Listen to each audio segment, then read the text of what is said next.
सदर तेलंगाना जागृति व रुकन कानून साज कौंसिल बीआरएस कलवा कुंटला कविता ने कहा कि बीसी बिरादरी को तालीम, रोजगार और सियासत में महज 42% तहफुजात की फराहमी का फैसला सरासर नाइंसाफी है। उन्होंने वाज़ेह तौर पर कहा कि तहफुजात की फराहमी में आबादी के तनासुब को मद्देनजर रखना लाजमी है। वो तेलंगाना जागृति के ज़ेर एहतमाम मुनक़िदा बीसी तंजीमों की गोल में इस कॉन्फ्रेंस से बाहैसियत मेहमान खुसूसी खिताब कर रही थी कि कविता ने तहफुजात, मरदमशुमारी और बीसी बिरादरी के हुकूक पर इजहार ख्याल करते हुए कहा कि हुकूमत की जानिब से पेश करदा गलत आदाद शुमार के मुताबिक भी रियासत में बीसी बिरादरी की आबादी 46% है। उन्होंने कहा कि अगर रीसर्वे किया जाए तो बीसी आबादी मजीद 1.5 से 2% तक बढ़ जाएगी, यानी बीसी बिरादरी की कुल आबादी तकरीबन 48% हो जाएगी। ऐसे में हुकूमत किस बुनियाद पर तहफुजात को 42% तक महदूद कर सकती है।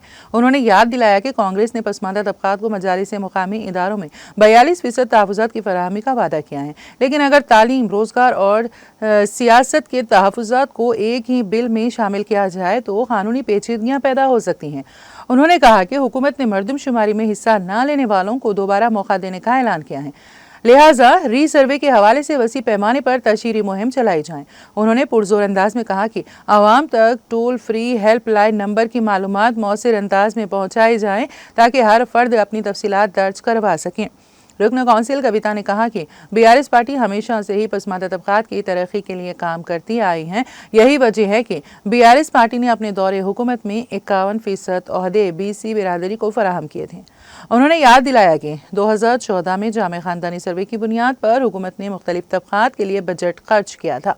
कविता ने कहा कि तेलंगाना जागृति एक ऐसी तंजीम है जो हमेशा बीसी बिरादरी के हुकूक के लिए काम करती आई है।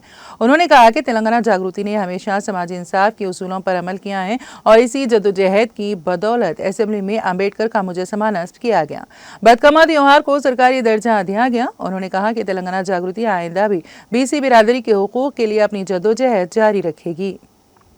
ప్రభుత్వం మన ఒత్తిడికి తలవొగ్గి కుల సర్వే చేసిన తర్వాత కేవలం ఒక స్టేట్మెంట్ పెట్టిన అసెంబ్లీలో ఆనాడు అందరం డిమాండ్ చేసినాం, స్టేట్మెంట్ నై చెల్తా బిల్లు తీసుకురండి అని చెప్పినాం. అంటే ఇప్పుడు ఏమంటున్నారు, మేము బిల్లు తెస్తామని చెప్తున్నారు. ఎప్పుడు మార్చి ఫస్ట్ వీక్లో మొన్న బట్టి విక్రమార్క గారు ప్రెస్ మీట్ పెట్టి ఏమంటారంటే విద్య, ఉద్యోగ, రాజకీయ రంగాలన్నిటికీ కలిపి 42%తో బిల్లు తెస్తామంటున్నారు. ఇది దారుణమైన అన్యాయం.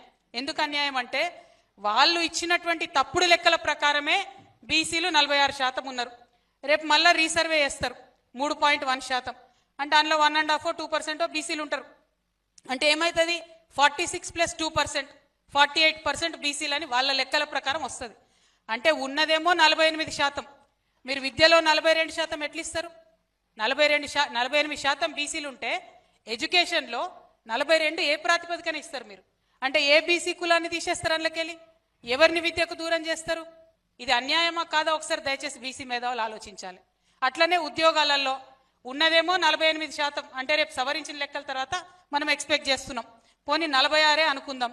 మరి నువ్వు 42% ఎట్లా ఇస్తావు ఉద్యోగాలలో? ఇంకా 4% ఎవరిది తీసేస్తాం? మరి అది ఆలోచించాలి కదా మనం ఒకసారి. పొలిటికల్గా, రాజకీయంగా వాళ్ళు ఏమన్నారు, 42% ఇస్తామన్నారు. సరే, ఓకే, వాళ్ళు మేనిఫెస్టోలో 42 పెట్టిరు. మరి అది ఏ లెక్కన పెట్టిరో భగవంతుని కెరక, ఎవరు చెప్పిరో, ఏ మేధావి చెప్తే 42 పెట్టిరో మనకు తెలియదు. ఫిర్బి టీకే, పొలిటికల్గా 42% అని మీరు మేనిఫెస్టోలో పెట్టిరు, 42 పొలిటికల్గా ఇస్తే ఓకే. అట్లా ఓకే అనుకున్నా మీరు అన్నీ ఒకటే బిల్లులో పెడితే ఎవరన్నా ఈ మూడిట్లో ఏదో ఒక్క అంశం మీద కోర్టుకు పోయినా బిల్లుకు బిల్లు చెల్లకుండా పోతుంది. ఇది ప్రభుత్వ కుట్రగా నేను భావిస్తా ఉన్నాను. అందుకే ఇవాళ ఇక్కడ ఖమ్మంలో ఉన్నటువంటి బీసీ విద్యార్థులను, మా బీసీ ఆడబిడ్డలను, బీసీ మేధావుల్ని అందరినీ కూడా నేను విజ్ఞప్తి చెప్తా ఉన్నాను. ముఖ్యంగా అడ్వకేట్స్ని దయచేసి సీరియస్గా ఆలోచించండి ఈ విషయం. పొలిటికల్ రిజర్వేషన్ పక్కన పెడదాం. ఎడ్యుకేషన్లో, చదువులో నేను బీసీగా 46% మా జనాభా ఉంటే 42 మీరు ఎట్లా ఇస్తారు? ఏ ప్రాతిపదికన ఇస్తారు? 46 అడుగుదామా వద్దా? అది మనం ఆలోచించాలి.